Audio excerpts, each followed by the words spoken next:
Nós vamos voltar ao livro de Esther, capítulo 4, é o texto que nós vamos expor nesta manhã. Vamos dar mais um passo aí no entendimento, na compreensão dessa história e também daquilo que ela tem a nos ensinar sobre a nossa vida enquanto cidadãos do reino de Deus, vivendo debaixo de reinados humanos. Esther, capítulo 4.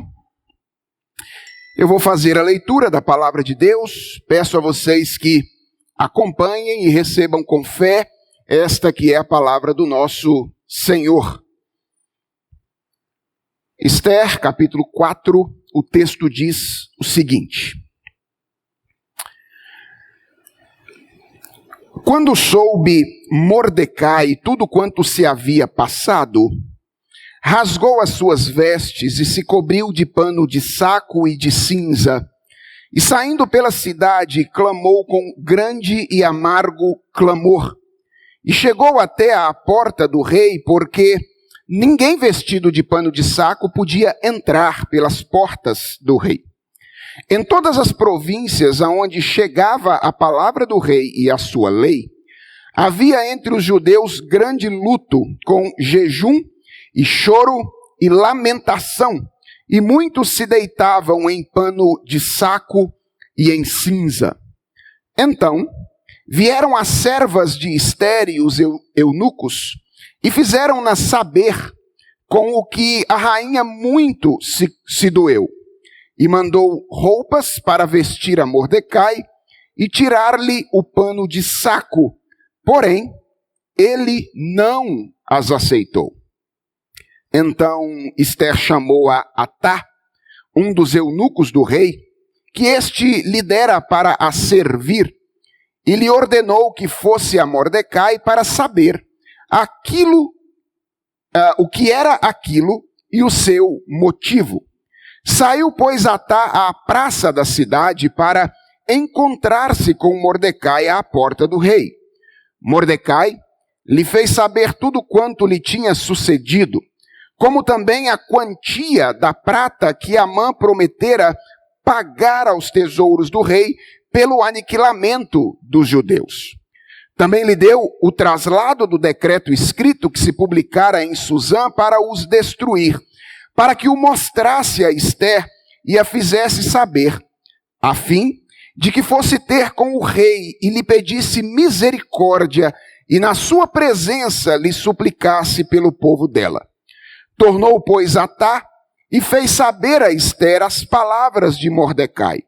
Então respondeu Esther a Atá e mandou-lhe dizer a Mordecai: Todos os servos do rei e o povo das províncias do rei sabem que para qualquer homem ou mulher que, sem ser chamado, entrar no pátio interior para avistar-se com o rei, não há senão uma sentença, a de morte, salvo se o rei estender para ele o cetro de ouro, para que viva. E eu, nesses 30 dias, não fui chamada para entrar ao rei. Fizeram saber a Mordecai as palavras de Esther. Então lhes disse Mordecai que respondessem a Esther: Não imagines que por estares na casa do rei, só tu escaparás entre todos os judeus. Porque se de todo te calares agora, de outra parte se levantará para os judeus socorro e livramento, mas tu e a casa de teu pai perecereis.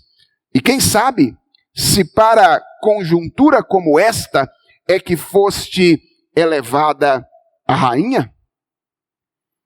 Então disse Esther que respondessem a Mordecai: Vai, ajunta a todos os judeus que se acharem em Susã, e jejuai por mim, e não comais, nem bebais por 3 dias, nem de noite, nem de dia.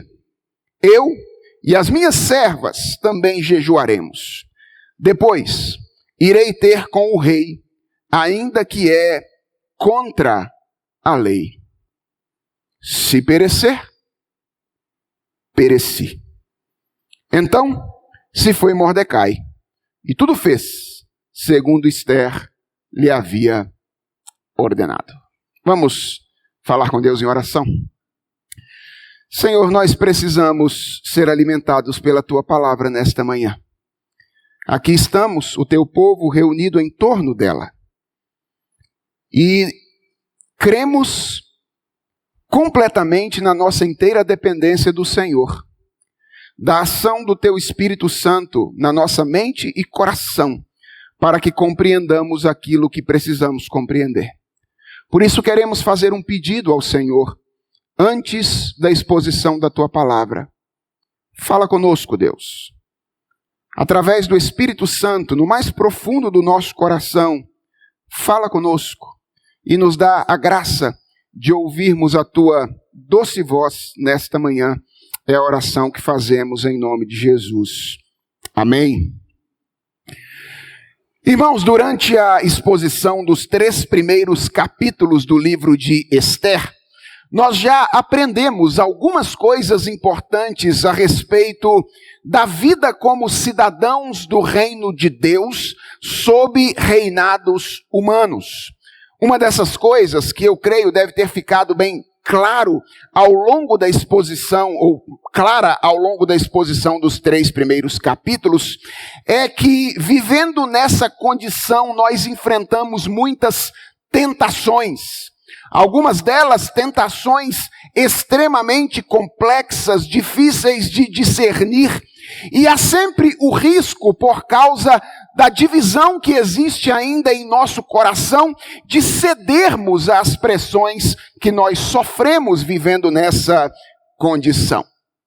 Hoje, eu pretendo mostrar a vocês que quando isso acontece, quando nós cedemos a essas tentações, nós não precisamos encarar o nosso estado posterior como um estado definitivo, porque reviravoltas são possíveis. Esta é a lição do capítulo 4. Reviravoltas são possíveis. E elas começam dentro, no interior do nosso coração. O 3º capítulo de Esther termina com o decreto que autoriza o extermínio dos judeus espalhado por toda a Pérsia. Se você não ouviu a exposição do capítulo 3, eu recomendo que você vá ao nosso canal no YouTube e possa ouvir, para que então a mensagem de hoje faça ainda mais sentido para você. O capítulo 4, que é o texto com o qual nós estamos lidando hoje, então, começa descrevendo a maneira como os judeus reagiram a essa notícia a respeito do decreto de Assuero incentivado por Amã. E nós vamos começar olhando exatamente para os 3 primeiros versículos do capítulo, que mostram ou descrevem a reação dos judeus. O texto começa destacando aí a figura de Mordecai. E ele descreve que Mordecai teve uma tripla relação ou reação a esse decreto. Primeiro, ele ficou consternado. O texto deixa isso claro. As suas primeiras atitudes foram rasgar as vestes, vestir-se de pano de saco e colocar cinza sobre a cabeça. Aqui nós temos 3 atitudes culturais que são típicas de manifestação de tristeza, são típicas de consternação. Então a primeira coisa que Mordecai fez foi se entristecer com o que estava acontecendo. A segunda coisa que Mordecai fez, o texto deixa claro, foi expressar essa consternação. Mordecai não guardou a sua tristeza para si, ele não guardou a sua consternação, mas ele sai pela cidade, diz o texto, chorando e gritando. Ele quer dar publicidade, ele quer dar expressão ao seu estado de espírito. E a terceira coisa que Mordecai faz nesta ocasião é se esforçar para que a sua tristeza chegue àqueles que são investidos de autoridade, para que eles possam agir em favor dele ou em favor dos judeus. A continuidade do texto diz que Mordecai, desta maneira como ele está vestido, demonstrando o seu estado de espírito, vai à porta da casa do rei. E esta é certamente uma atitude civil. Era como se ele estivesse se colocando ali como alguém que desejava ser visto pelas autoridades. Ele está dizendo, eu estou sendo injustiçado e eu desejo ser ouvido pelas autoridades. Como nós deveríamos interpretar essas ações de Mordecai? Irmãos, como é comum, os estudiosos costumam se dividir quanto à interpretação dessas ações. Alguns olham para Mordecai aqui no início e dizem, Mordecai fez exatamente aquilo que ele tinha que fazer. E, portanto, ele é um bom exemplo para nós do que nós devemos fazer quando nós nos vemos ameaçados pelo contexto cultural. Nós precisamos chorar, nós precisamos expressar a nossa tristeza e nós precisamos buscar ajuda. Outros olham para essa reação de Mordecai e dizem, ela não foi tão adequada quanto deveria ser, ou pelo menos ela foi insuficiente. E eles argumentam aqui com o fato de não haver clareza quanto a uma busca de Mordecai pelo Senhor nesta ocasião.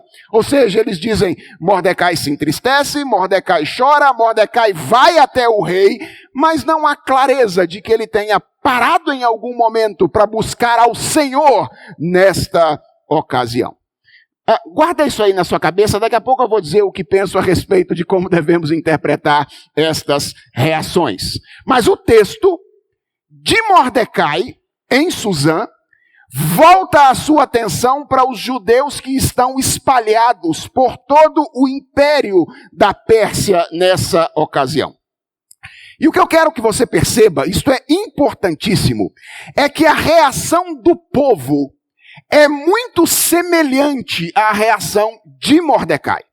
Veja, o sentimento do povo aí no verso 3 era o mesmo. O texto diz que em todas as províncias onde chegava a palavra do rei e a sua lei, havia entre os judeus grande luto, com jejum e choro e lamentação. Então, o povo reagia da mesma maneira. E a expressão era idêntica. Veja aí no final do verso 3, o texto diz que muitos se deitavam em pano de saco e em cinza. Então, Mordecai reage de uma maneira, e o povo acompanha Mordecai na sua reação de tristeza. E o que também é semelhante é a interpretação que os estudiosos fazem aqui a respeito dessa ação do povo. Alguns são elogiosos e dizem, o povo está aqui buscando ao Senhor. E outros expressam alguma dúvida a respeito da natureza espiritual dessa reação, principalmente porque algo que acontece rotineiramente em outros textos bíblicos não acontece aqui, que é a menção de oração junto com jejum. Ou seja, em toda a Bíblia, quando o jejum aparece junto com oração, mas aqui aparece separadamente. Bem, como entender essa reação de Mordecai e essa reação do povo? Irmãos, a minha tendência é concordar com os primeiros comentaristas. Aqueles que olham para essa ação de Mordecai e para a ação do povo e dizem, eles estavam reagindo de maneira correta. Eles estavam fazendo aquilo que é certo. E como explicar então o fato de que orações não aparecem aqui, o fato de que uma busca clara por Deus não aparece aqui? Eu creio que isso é facilmente explicável pelo estilo do livro. Não é apenas aqui que Deus está implícito na narrativa de Esther. Na verdade, este é um livro no qual Deus aparece agindo implicitamente do início até o fim. Então eu creio que, embora não tenha aqui uma ida de Mordecai a Deus em oração claramente descrita. Embora não tenha a palavra oração acompanhando o jejum aqui, eu creio que o que está acontecendo nessa ocasião é uma espécie de um despertamento, tanto em Mordecai quanto no povo judeu, para buscar ao Senhor, manifestando a sua tristeza por aquilo que estava acontecendo naquela ocasião. Mas preste atenção. O alvo desse início de narrativa me parece ser basicamente mostrar o seguinte: havia unidade de espírito entre os judeus que estavam fora do palácio. Esse é o objetivo do texto. Tanto Mordecai quanto os judeus espalhados pelo império da Pérsia estavam no mesmo espírito, estavam lamentando aquilo que estava acontecendo. Eles sabiam o que estava por vir e eles estavam angustiados com o seu futuro. Por que é importante perceber isso? Porque o texto vai mostrar o contraste que existe entre a reação dos judeus que estão fora do palácio e a judia que está dentro do palácio, que é Esther.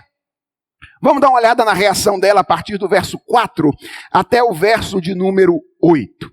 De início, repare aí que o objeto ao qual Esther reage de imediato, no verso de número 4, não é o mesmo ao qual Mordecai e os judeus estão reagindo nos versos anteriores. Enquanto os judeus estão todos reagindo ao decreto de Amã, a reação de Esther aqui é descrita em relação à condição de Mordecai. Ou seja, o que preocupa Mordecai e os judeus? O decreto de Amã. O que preocupa Esther? A condição de Mordecai. Óbvio, isso era importante, mas era menos importante do que aquilo que estava acontecendo. E veja, eu quero destacar o fato de que a reação de Esther para com a condição de Mordecai é uma reação adequada. Ela reage com compaixão, ela reage com piedade. O texto diz que quando ela toma conhecimento do estado do seu parente, à porta do palácio, ela se entristece por ele e ela procura tirá-lo daquela situação. O verso de número 2, eu não sei se você percebeu isso durante a leitura, diz que ninguém podia entrar no palácio vestido de pano de saco. Então o que é que Esther faz? Ela envia roupas para Mordecai, muito provavelmente para garantir que ele pudesse entrar no palácio e então conversar com ela a respeito do que estava acontecendo. Ela olha para ele com piedade e tenta resolver aquela situação. O curioso é que Mordecai não aceita as roupas que estão sendo enviadas por Esther. E por que ele faz isso? Porque ele não estava vestido de pano de saco por acaso. Ele não estava vestido de pano de saco porque ele não tinha roupas. A condição de Mordecai naquela ocasião era a expressão do seu estado de espírito. Era uma manifestação contra alguma coisa que estava acontecendo.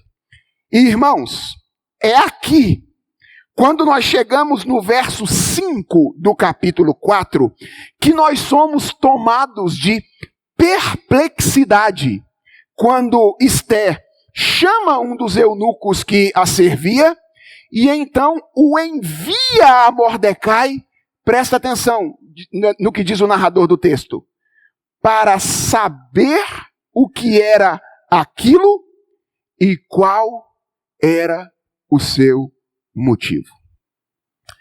Irmãos, é impossível não ficar perplexo com o que está acontecendo aqui. Sabem por quê?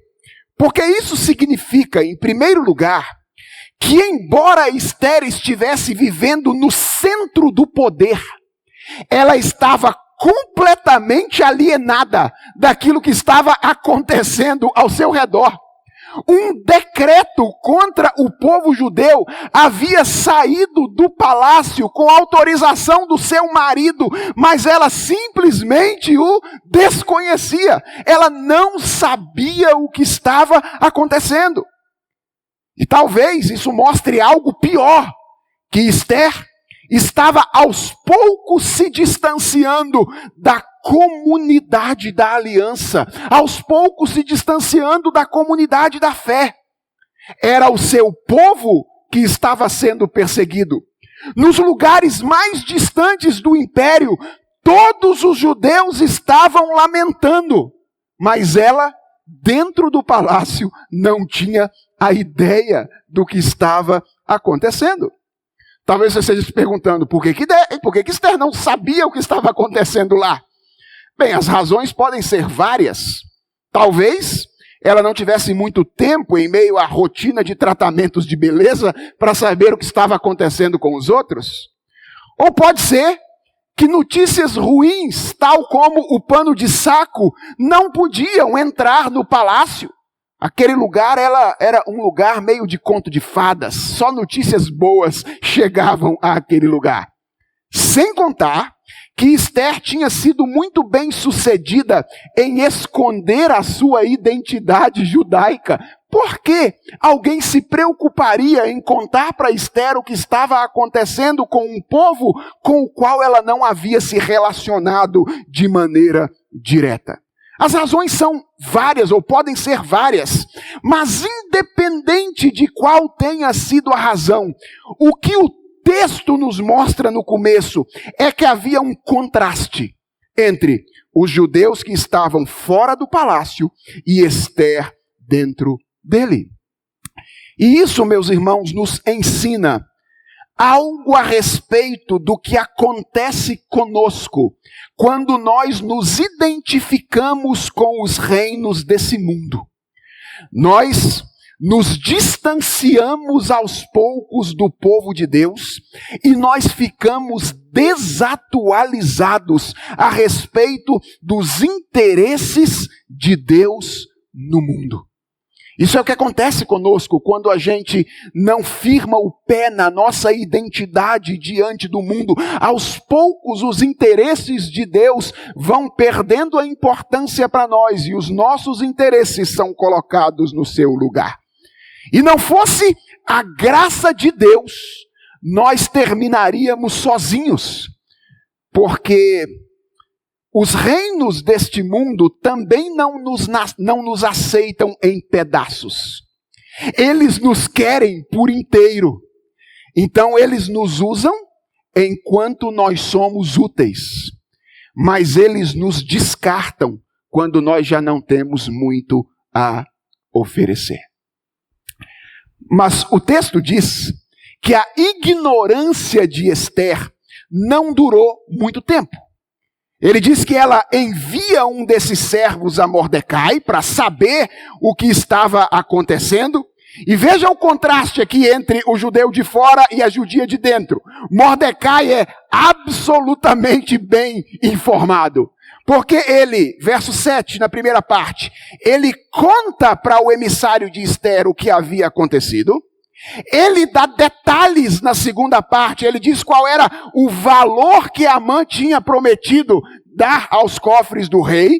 E em terceiro lugar, no verso 8, ele entrega uma cópia do decreto que havia circulado em Suzã, para que o emissário de Esther então entregasse a ela e ela tivesse ciência do que estava acontecendo.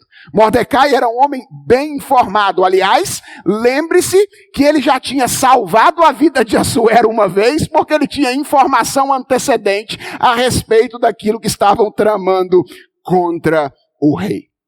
Mas o que me chama a atenção é que Mordecai não tem apenas informações a oferecer a Esther. Ele tem também uma recomendação a fazer. E o verso 8 diz que ele contou todas essas coisas a Esther com um objetivo. Qual era o alvo de Mordecai? Diz aí o texto. A fim de que ela fosse ter com o rei e lhe pedisse misericórdia e na sua presença lhe suplicasse pelo povo dela. Qual é o interesse de Mordecai? Despertar a consciência de Esther.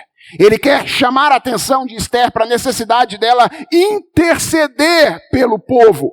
E aqui, meus irmãos, nós chegamos então ao ponto central da narrativa do capítulo 4. Esse é o coração da passagem, que é como essa moça judia, que teve inicialmente o coração fascinado pela Pérsia, vai reagir a essa recomendação de Mordecai. Se você estivesse escrevendo um roteiro de filme da narrativa do capítulo 4, aqui estaria o lugar em que você deveria colocar mais ênfase. E isso não é apenas uma hipótese. Perceba que há uma mudança literária a partir desse momento no texto. E essa é uma evidência de que aqui nós estamos no coração da passagem.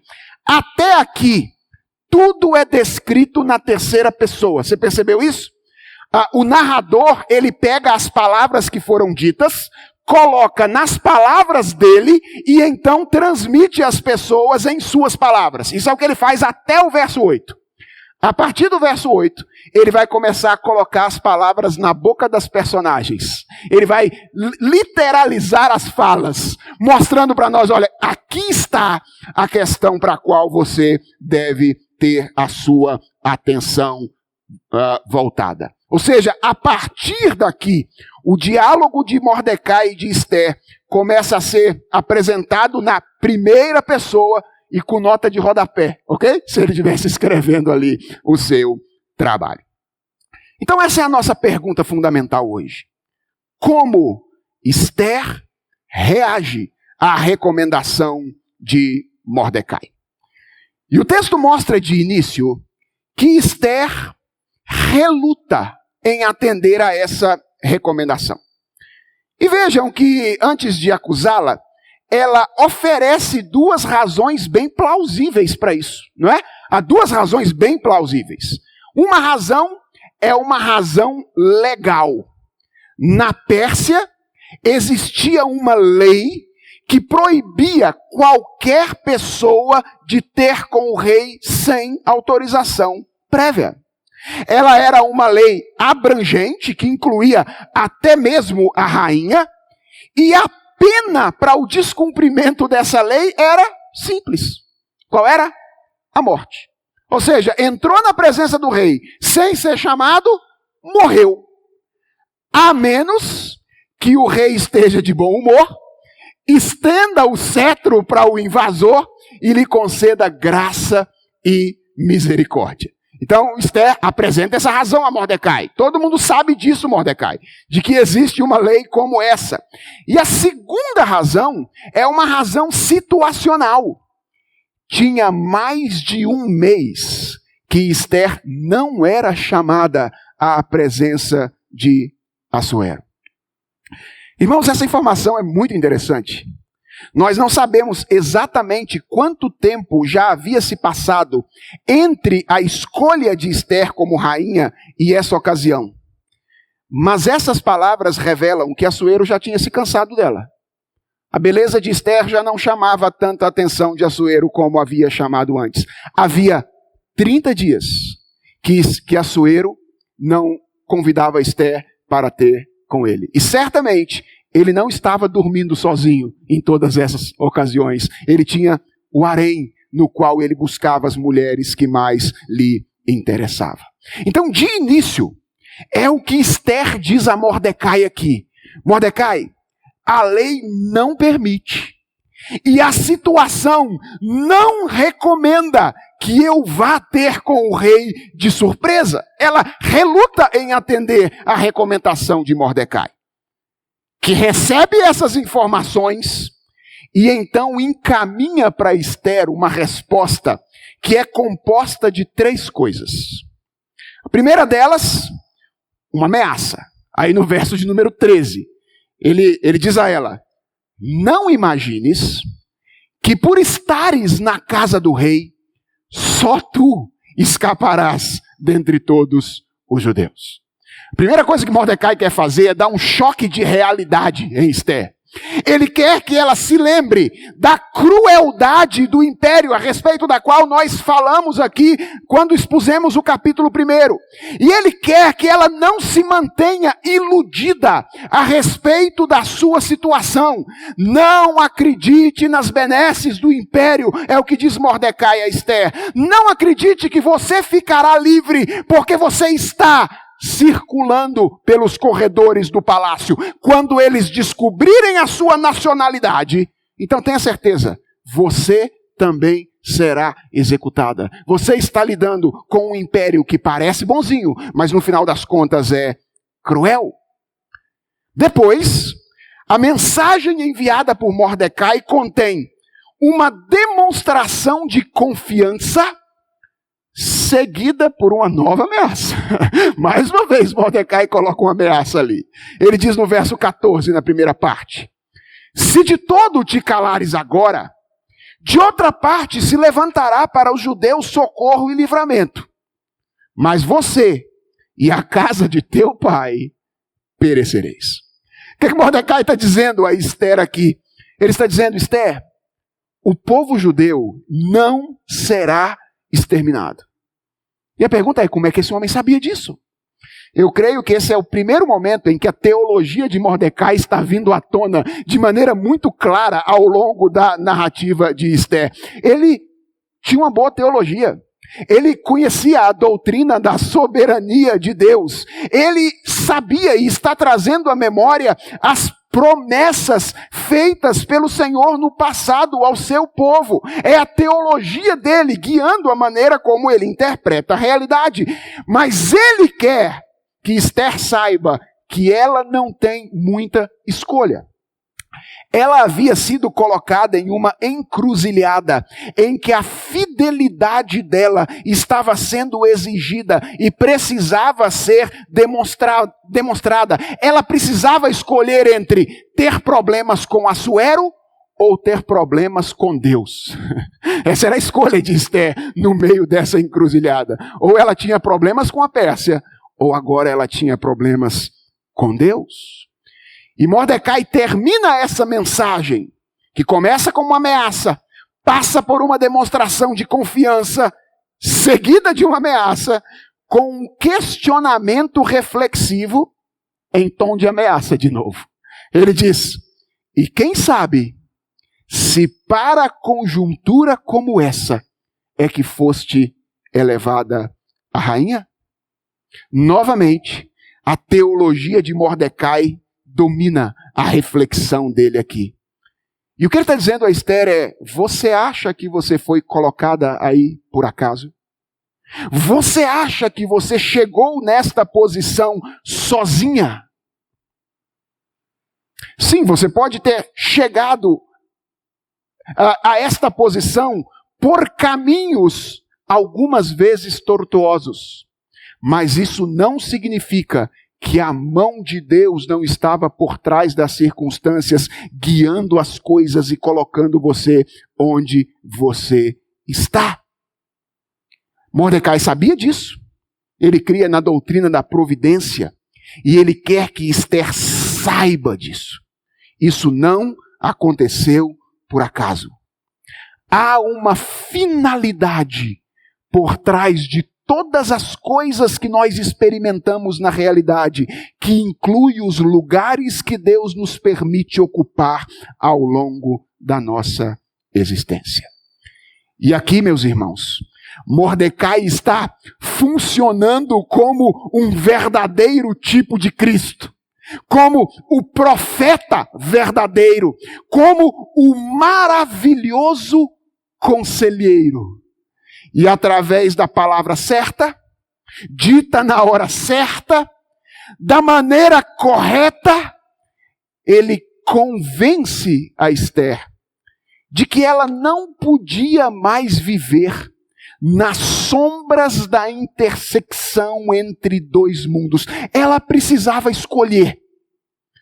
Ou ela privatizava a sua fé de uma vez por todas e negava a sua identidade, acreditando que o império a protegeria de si mesmo, ou ela revelava sua identidade e arriscava a sua vida na tentativa de salvar o seu povo e, no fim das contas, a si mesmo. E o que o texto nos diz a respeito da escolha de Esther? O texto nos diz que aquela frágil jovem, que teve no início o coração fascinado pelas coisas da Pérsia, foi enchida de coragem para responder de maneira fiel a Deus no meio dessa encruzilhada. Ela escolhe a segunda opção, como fica claro nas suas últimas palavras no diálogo com Mordecai, que são também as palavras finais desse capítulo. O texto termina com Esther orientando a Mordecai. E é bonito isso, porque de um lado ela tem a simplicidade de coração para ouvir a voz do seu tio. Ela é aquela jovem que se submete às suas autoridades. Por outro lado, ela agora cheia de coragem assume a sua função de autoridade. E ela dá ordens a Mordecai. E ela diz: Mordecai, reúna os judeus em Suzã e apregoem-se entre eles um jejum de 3 dias. Ela que estava separada em espírito dos seus irmãos, agora é unida a eles no jejum e na busca pelo Senhor. Ela promete a Mordecai que ela e as suas servas fariam o mesmo. E preste atenção, irmãos. Isso significa ampliar o risco diante de Assuero. Se alguma coisa Esther tinha que chamava a atenção de Assuero, isso era o quê? A sua beleza, a sua condição física. Talvez ela devesse pensar assim: eu vou comer as melhores coisas daqui a 3 dias para chegar lá bonita. Mas ela sabe que tem alguma coisa que antecede a nossa experiência, que é a busca pelo Senhor. Que as coisas não estavam nas mãos dela, que o controle da situação não era dela. Por isso ela então, ela além de convocar, ela assume o jejum, assumindo assim o risco de negociar aquilo que poderia tornar Assuero favorável a ela quando ela adentrasse a sua presença, que era a sua aparência. E ela termina no verso 16, declarando a sua disposição de obedecer ao Senhor. Ela diz: irei ter com o rei, ainda que é contra a lei. E essas talvez sejam as palavras mais graves e mais belas ditas por Esther nessa ocasião. Se perecer, pereci. Ou seja, eu estou disposta a obedecer ao Senhor, ainda que isso me custe a própria vida. Irmãos, há inúmeras verdades que nós poderíamos aprender e inúmeras aplicações que poderiam ser feitas a partir desta passagem que nós acabamos de expor. Mas eu quero muito rapidamente, caminhando aqui para o final da nossa mensagem nesta manhã, destacar apenas 3 lições importantes que eu gostaria que você guardasse na mente e no coração, depois de compreender os fatos que aconteceram naquele dia na cidadela de Suzã. A primeira lição que eu gostaria que você levasse para casa hoje é a de que, mesmo cristãos verdadeiros, que confessam uma fé ortodoxa semana após semana, podem perder de vistas as implicações da sua fé no meio dos problemas do dia a dia. A gente precisa aprender isso. Mordecai tinha uma boa teologia. Ele conhecia a doutrina da soberania de Deus, a doutrina da providência, ele sabia das promessas, mas durante algum tempo, diante dos dilemas culturais, isso não fez um grande efeito na vida dele. Talvez você ache, isso é um risco só para Mordecai. Não se engane. Não confie a sua estabilidade ao seu conhecimento teórico, ao seu conhecimento racional das verdades da teologia. Não imagine que isso não possa acontecer com você. Ah, eu conheço muito de teologia, sei as doutrinas todas. Eu estou imune a olhar para as coisas da cultura e enxergá-las de um jeito diferente. Cuidado! O que a Bíblia diz? Aquele que está de pé, cuide para que não caia. Mesmo cristãos verdadeiros, que confessam uma fé ortodoxa semana após semana, podem perder de vista as implicações da sua fé no meio dos problemas do dia a dia. A segunda coisa, e talvez seja o grande evangelho desta passagem, é que Deus frequentemente usa dilemas como formas de despertamento espiritual. Deus usa os nossos dilemas na vida, no dia a dia, como meios para que nós sejamos despertados. Frequentemente, durante a nossa caminhada, nós nos enxergamos no meio de determinadas encruzilhadas. E o que eu estou chamando de encruzilhada aqui? São situações em que nós somos obrigados a tomar decisões difíceis relacionadas a quem haverá de reinar no nosso coração. E na maioria das vezes, nós olhamos para essas circunstâncias e as interpretamos como consequências do nosso pecado. E veja, muitas vezes elas o são, mas nós simplesmente nos martirizamos. Ah, eu fui colocado nessa situação porque eu errei lá atrás. Isto, na maioria das vezes, é verdade. Mas eu quero encorajar você hoje a transcender essa interpretação e a se lembrar que Deus está trabalhando. E porque Deus está trabalhando, aquilo que humanamente parece ser apenas a consequência do seu pecado, pode ser a porta aberta pela providência de Deus para que você caia em si, volte para casa e comece a desfrutar de novo da comunhão com Deus. Foi isso que aconteceu com Esther nessa ocasião. Por que ela estava nessa situação difícil? A gente olha humanamente falando e diz por causa do pecado dela lá atrás. Isso é verdade. Mas aqui está Deus usando essa situação difícil para mudar o coração de Esther, para trazê-la de volta para Ele. Encruzilhadas são ocasiões de oportunidade, porque elas nos obrigam a nos revelar. Elas nos obrigam a deixar claro de que nós já não podemos mais fingir que nós estamos servindo a Deus enquanto nós estamos servindo aos ídolos. E a terceira e última lição que eu quero que você leve para casa hoje é: nunca é tarde demais para mudar de ideia e fazer o que é certo. Nunca é tarde demais para mudar de ideia e fazer o que é certo. Esther ouviu a boa palavra vinda do seu tio, ouviu as exortações da parte do Senhor. E quando isso aconteceu, ela acordou, reassumiu a sua identidade e fez aquilo que se esperava dela. Um ato de coragem, acompanhado de disposição sacrificial. Ato este, irmãos, que nos remete àquilo que é a nossa real fonte de estímulo e de poder para mudar de ideia e fazer aquilo que é certo. Eu estou falando do quê? Do sacrifício de Cristo na cruz do Calvário, em nosso lugar. Irmãos, há um interessantíssimo paralelo entre a situação dos judeus que habitavam na Pérsia naquela ocasião e a nossa condição espiritual.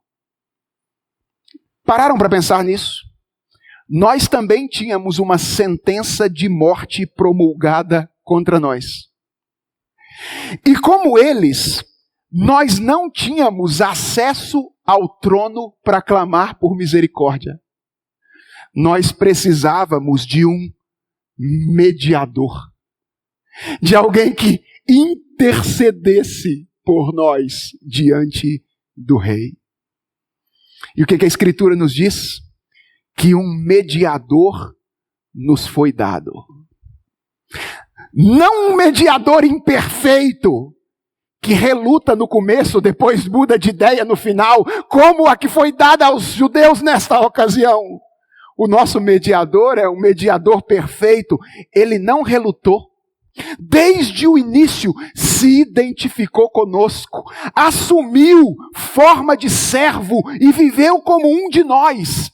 E depois de ter completado a sua vida de perfeita obediência, ele entrou angustiado diante da presença do rei em um jardim chamado Getsêmani, sabendo não apenas que estava arriscando a sua vida, mas que estava literalmente a entregando.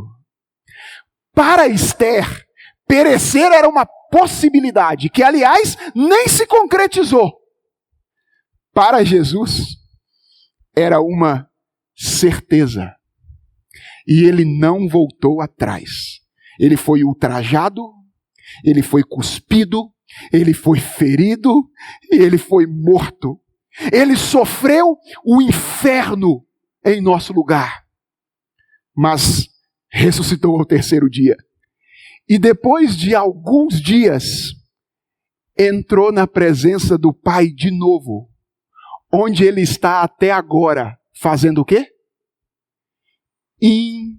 Intercedendo por nós. Irmãos, pode alguma coisa nos estimular a fazer o que é certo mais do que isso? Cristo intercede por nós. Enquanto você enfrenta dificuldades aqui, ele ora lá. É isso que a Bíblia nos diz. Enquanto você e eu enfrentamos lutas e dificuldades, tentações aqui, ele ora por nós lá. E preste atenção, lá ele já não está sozinho, mas está acompanhado de uma multidão de santos glorificados que passaram por circunstâncias semelhantes ou piores do que nós, mas que chegaram lá. Por quê? Porque a intercessão de Cristo é efetiva. Porque quando Cristo ora, as coisas acontecem. Chegaram lá porque a boa mão de Jesus Cristo os conduziu, apesar de todas as tentações pelas quais eles precisaram enfrentar. Ele os levou pela mão até aquele lugar de onde nós o aguardamos, para consumar o reino, onde não haverá mais lamento, não haverá mais pranto, onde jejuns serão desnecessários, porque o mal não mais existirá, e a terra estará cheia do conhecimento do Senhor, como as águas cobrem o mar. É nisso que cremos. E isso que nós comemoramos hoje de maneira especial, através da mesa que nós vamos celebrar daqui a pouco, é o estímulo para continuarmos vivendo neste mundo que às vezes reclama que hajamos de maneira equivocada, servindo e obedecendo a Deus, ainda que isso custe a nossa própria vida. Vamos orar? Senhor nosso Deus, que verdade bendita é esta de que temos um intercessor diante do trono do Senhor. Senhor, quando nós olhamos para os enfrentamentos que temos no mundo, nós às vezes imaginamos que eles são difíceis demais para que nós os obedeçamos ao Senhor no meio desses enfrentamentos. E às vezes é assim mesmo, Senhor. Nós olhamos para determinadas situações, para determinadas tentações, e nós pensamos, nós não podemos resistir. Mas, ó Deus, a tua palavra, bendita palavra, nos revela nesta manhã que tu és aquele que tem o nosso coração nas tuas mãos. E tu és aquele que, tendo cancelado o escrito de dívida que era contra nós, recebeu na tua presença o teu Filho, que hoje ora por nós, enquanto nós enfrentamos todas essas tentações. Senhor, muito obrigado por Jesus Cristo, o nosso intercessor. Senhor Jesus, Deus Filho, muito obrigado pelas orações que tu fazes por nós, diante do trono do Pai. Senhor Deus Espírito Santo, louvado sejas pelas transformações que tu realizas no nosso coração, transformando a nossa vida e nos trazendo de volta à sensatez, de volta à tua palavra, quando nós tendemos a nos desviar. Que essas coisas, Senhor, sejam o nosso ânimo, o nosso estímulo, para que nós vivamos neste mundo mau, dispostos a dar a vida pela fidelidade ao Senhor, caso isso nos seja exigido. Tende misericórdia de nós. Louvado sejas pela tua palavra, é a oração que fazemos em nome de Jesus. Amém.